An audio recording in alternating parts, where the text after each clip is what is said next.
እግዚአብሔር ስላለን ነገሮች ታማኞች ከሆነን የኛ ከፍታ፣ የኛ እድገት፣ የኛ ለውጥ ቅርብ ነው። ታስታውሳላችሁ? እግዚአብሔር ኖይን መርከብ ስራ አለው። ስጋ ለባሽን ሁሉ አጠፋለሁ፣ አንተንና ቤተሰቦችን እታደጋለሁ። ስለዚህ አንተ መርከብ ስራ አለው። ከዛም በኋላ እንደምታወቀው መርከብ ስትሰራ ወይ ባህር ዳርና ወይ ደግሞ ወንዝ ዳር ነው የምትሰራው እና ኖይ መርከብ ስትሰራ እግዚአብሔር ላለው ቃል ታማኝ ከመሆኑ ውጭ የት ነው የምሰራው፣ እንዴት ነው የምሰራው፣ ምን አደርጋለሁ ብሎ ሌላ ጥያቄ ውስጥ አልገባም። እግዚአብሔር ለነገረውና እግዚአብሔር ላለው ቃል ታማኝ ሆኖ ለሰማ ድምፅ መልስ ሰጠ። ከዛም በኋላ አሁን እንደነገርኳችሁ ምክንያቱም ወንዝ ዳር የሚሰራበት ዋና ምክንያቱ አንድ መርከብ ተሰርቶ ካለቀ በኋላ ወደ ውሃ ውስጥ ተገፍቶ ይገባና ወደ ስራ ይገባል ማለት ነው። ነገር ግን አብርሃም ማነው ኖይ መርከብን የሰራው ሰፈር ውስጥ ነው። እሱ ለእግዚአብሔር ቃል ምላሽ ስለሰጠ እግዚአብሔር ለነገረው እውነት ለነገረው ቃል መልስ ስለሰጠ እግዚአብሔር ኖህን ካለበት ሰፈር ካለበት ስፍራ ሊያነሳው ወንዝን ወደ ቤቱ ወደ ሰፈሩ ላከ። ምገርማችሁ ነገር እናንተ እኛ ለዚህ እግዚአብሔር ለሰጠን ለእውነት ቃል ታማኞች ከሆነ እግዚአብሔር ሊለውጠን ሊያነሳን ያለንበት ሰፈር ያለንበት ሁኔታ ያለንበት መከራ ያለንበት ችግር እግዚአብሔርን ሊያቆሞ አይችልም። እግዚአብሔርን ሊያቆሞ ሊያግደው የሚችለው አንዳች ነገር የለም። ምክንያቱም እኛ ታምነን እኛ ሰምተን ለቃሉ ምላሽ ሲሰጥ እግዚአብሔር ደግሞ ለታማኝነታችን ምላሽን ይሰጣል። ታስታውሳላችሁ? እግዚአብሔር አብርሃምን እኔ ወደ ማሳይ ስፍራ ውጣ አለው። ከዛ አብርሃምም እግዚአብሔርን ሰምቶ ወዴት እንደሚሄዱ እንኳን አያውቅም ነበር ይላል መጽሐፍ ሲናገር። እግዚአብሔርን ቃል ሰምቶ ለዛ ለሰማ ቃል ምላሽ ሲሰጥ እግዚአብሔር አብርሃምን ሕዝብ አደረገው፣ አገር አደረገው። ምገርማችሁ ነገር ዛሬ እኛ የአብርሃም ልጆች ተብለን እንጠራለን። ያመንነው በአብርሃም በረከት ተባርከናል። ስለዚህ ወገኖች አገር መሆን የምትፈልግ ከሆነ ካለበት ስፍራ መነሳት የምትፈልግ ከሆነ ካለበት ሁኔታ ውስጥ መለወጥ የምንፈልግ ከሆነ ያለንበት ሁኔታ ያለንበት ኤንቫይሮንመንት እንዲቀየር ከፈለጋችሁ ቸርች መሄድ ጥሩ ነው። መጽሐፍ ማንበብ ጥሩ ነው። ስብከት መስማት ጥሩ ነው። መጸለይ ጥሩ ነው። ነገር ግን የእግዚአብሔርን ቃል ሰምተን ለሱ የሚገባው ምላሽ መስጠት ደግሞ ህይወታችን በተስተካከለና በተቃና ህይወት እንዲራመድ ያደርገናል። ብዙዎቻችን ህይወታችን መንገዶቻችን የተዛባ የሆኑበት ምክንያት ልክ እንደ ገላትያ ሰዎች በመንፈስ እንጀምርና በስጋ እንጨርሳለን። መጽሐፍ እናንተ የማታስተውሉ የገላትያ ሰዎች ወይ ይላል ጳውሎስ፣ በስጋ በመንፈስ ጀምራችሁ በስጋ ትፈጽማላችሁ ወይ ደግሞ ትፈጸማላችሁ ወይ ብሎ ይናገራል። ኦሮምኛው ትፈጽማላችሁ ወይ ብሎ ነው የሚያወራው። ማለት እነዚህ ሰዎች መንፈስ ቅዱስን የተቀበላችሁ ህግን በመጠበቅ ነው ወይ ብሎ ያወራቸዋል። የተቀበላችሁ ህግን በመጠበቅ ነው ወይስ በተሰበካችሁ ወንጌል ነው ብሎ ይጠይቃቸዋል።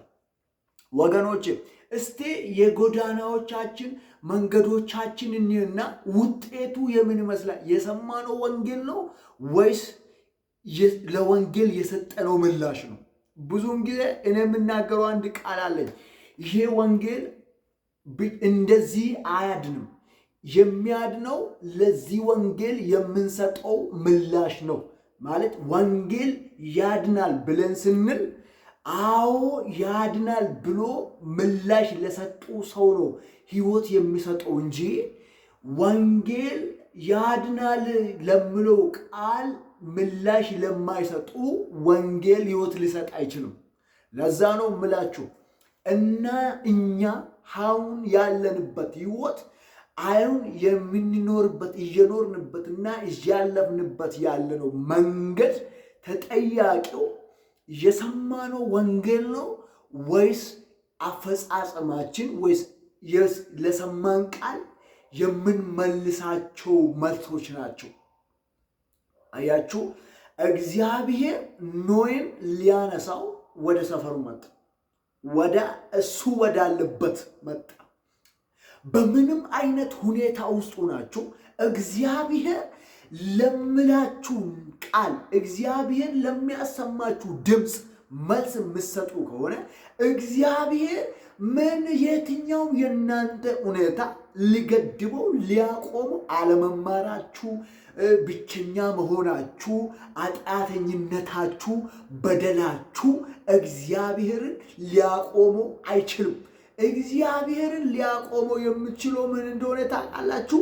እግዚአብሔርን ሰምተን እንደ እግዚአብሔርነቱ አለማክበርና ቃሉን አለመስማታችን። መጽሐፍ ሲናገር እግዚአብሔርን እንደ አምላክነቱ ስላላከበሩት እግዚአብሔር ለማይረባ አእምሮ አሳልፎ ሰጣቸዋል። ስለዚህ እነሱ የሚፈልጉትን ያደርጋሉ። ክርስቲያን የሚፈልገውን እያደረገ የሚኖር ከሆነ ችግር ውስጥ ነው ያለው። ወዳጆቼ ታው የሚል ውስጥ ከሌለ፣ አቁም የሚል መንፈስ ቅዱስ ውስጥ ከሌለ፣ እንተ እንደፈለግክና እንደ ምኞት እየኖርክ ከሆነ በጣም ትልቅ ችግር ውስጥ ነው ያለው ወዳጅ። ኢየሱስ ክርስቶስ ለዘላለም ጌታ። ስለዚህ መጽሐፍ ቅዱስን ሰምቶ ለዛ መልስ የማይሰጡ ሰዎች ሕይወታቸው ውጤታቸው ግልጽ ነው። ኢየሱስ ክርስቶስ ለዘላለም ጌታ ነው። ስለዚህ ኖይ እግዚአብሔርን ሰማ። ከዛም በኋላ የት ልስራ አላለም፣ እንዴት ልስራ አላለም፣ እንዴት አድርጌ ላድርግ አላለም። ምገርማችሁ በመጨረሻ ላይ እግዚአብሔር ከምድር ምንጭን ከሰማይ ዝናብን ስለቀበት ኖይ ከፍ ከፍ ከፍ ከፍ እያለ መጣ። ኖይ ጸሎት አይደለም ከፍ ያደረገው። በነገራችን ላይ ትንቢት አይደለም፣ ዘይት ገዝቶ አይደለም፣ ጨው ገዝቶ አይደለም።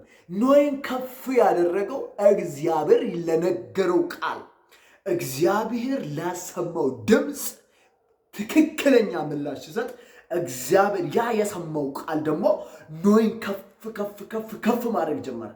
ከፍ ማለት ትፈልጋላችሁ? የከፍታ ዓመት ተብሎ የምትነበየው ትንቢት የከፍታ ዘመናችን ነው ብለን የምናዘጋጀው ኮንፈረንሶች ከፍ አረጉንም፣ አይለውጡንም፣ አነሱንም፣ አነቁንም። የሚያነቃን የሚያነሳን የሚለውጠን ከፍ ሊያደርገን የሚችለው ይህን ቃል ሰምተን በሱ እንደሚገባ ስንኖር ነው። መጽሐፍ ሲናገር በተጠራችሁበት መጠራት እንደሚገባ ተመላለሱ ኑሩ ይላል። እንደሚገባ ማለት እሱ ለጠራን ሕይወት ለዛ ዓላማ ብቻ መኖር ነው። ጳውሎስ ሲናገር እንዲህ ይላል፣ አሁን የምኖረው ሕይወት ክርስቶስ በኔ ይኖራል አለ። እኔ ሞቻለሁ፣ ክርስቶስ በኔ ይኖራል አለ። አያችሁ፣ ክርስቲያን ስትሆን አንተ ለመኖር አይደለም፣ አንተ ለመኖር ለመሞት፣ ክርስቶስ ደግሞ በአንተ ለመኖር ነው። እዛም እየኖርክ እዚህም መጥተህ መኖር ይሄ ትልቅ በሽታ ነው። ልንገራችሁ፣ አንተ እየሞትክ ኢየሱስ እየገነነ፣ አንተ እየተደበቅ ኢየሱስ ደግሞ እየኖረ። ምክንያቱም ይሄ ህይወት እግዚአብሔር ህይወት እንጂ የአንተ ህይወት አይደለም። አያችሁ፣ ለዛ እኮ ነው እኔ የምለው ህይወት ውስጥ ካለ እግዚአብሔር እኔ ብሎ አንተ ላይ መገለጥ አይችልም። ስለዚህ ወዳጆች በህይወታችሁ ውስጥ እግዚአብሔር እንዲሰራ ከፈለጋችሁ፣ እግዚአብሔር እንዲለውጣችሁ ከፈለጋችሁ፣ እግዚአብሔር እንዲያነቃቃችሁ ከፈለጋችሁ ማነቃቂያ ኮንፈረንሶች አሉ ማዘጋጀት ያለባችሁ። ይህ የሆነ ዓመታዊ ምናምን ብላችሁ ማዘጋጀት አይደለም። የሆነ ዘይት ምናምን የሆነ ነገሮች ሰዋዊ የሆነ ሰው የሚሸቱ ነገሮች ሳይሆን ይህን የእግዚአብሔርን ቃል ራሱ እግዚአብሔር ለእናንተ የተናገረው እሱን ስትሰሙ እግዚአብሔር ደግሞ ወደ ልጁ ሕይወት ያመጣናል። ኢየሱስ ክርስቶስ ለዘላለም ጌታ ነው። እኔ በጣም የምወደው የእግዚአብሔር ቃል አንድ ጥቅስ አለ ቲቶ 2 ላይ ሰዎችን ሁሉ የሚያድን የእግዚአብሔር ጸጋ ተገልጧልና ይህም ጸጋ ኃጢአተኝነትን፣ ዓለማዊ ምኞትን ክደን የጌታችን የመድኃኒታችን የኢየሱስ ክርስቶስ ክብር መገለጥ እየጠበቀን በክብር ደግሞ እግዚአብሔርን እየመሰልን እንድንኖር በአሁኑ ዘመን ያስተምረናል። ሃሌሉያ! ኢየሱስ ክርስቶስ ለዘላለም ጌታ ነው። ሰማችሁ? እንዴት እንድንኖር እንደሚገባ ኃጢአተኝነትን፣ ዓለማዊ ምኞትን ክደን። አንተ የምትሰማው ወንጌል ኃጢአተኝነትንና ዓለማዊ ምኞትን የማያስክድ ከሆነ አንተ ከባድ ችግር ውስጥ ነው ያለው። ስለዚህ ለአንተ ፈውስ ያስፈልጋል፣ ጸሎት ያስፈልጋል። ኢየሱስ ክርስቶስ ለዘላለም ጌታ ነው። ስለዚህ ወንድሞቼ ልንገራችሁ፣ ወንጌል ሕይወት ነው። ወንጌል የእግዚአብሔር ልጅ የሆነው ኢየሱስ ነው። እሱን እንኑር፣ እሱን እንኑር። አያችሁ? ስለዚህ እኔ ዋና መልእክት እንዲህ ነው። አንተ ቃሉን ስማ እንጂ፣ አንተ እንደ ቃሉ ኑር እንጂ፣ ቃሉን ሰምተ በቃሉ ተመላለስ እንጂ እግዚአብሔር አንተ ያለህበት ስፍራ፣ አንተ ያለህበት ሕይወት፣ አንተ ያለህበት አካባቢ እግዚአብሔርን አያስቆሙ። ሃሌሉያ!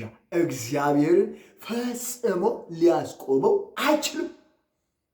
ኢየሱስ ክርስቶስ ለዘላለም ጌታ ነው።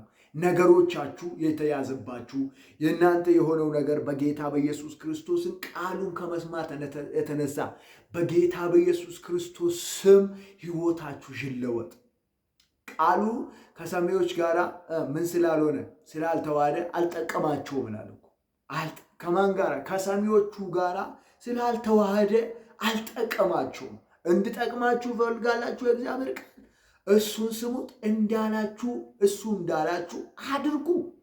ኢየሱስ ክርስቶስ ለዘላለም ጌታ ነው። ኢየሱስ ክርስቶስ ወዳችኋል።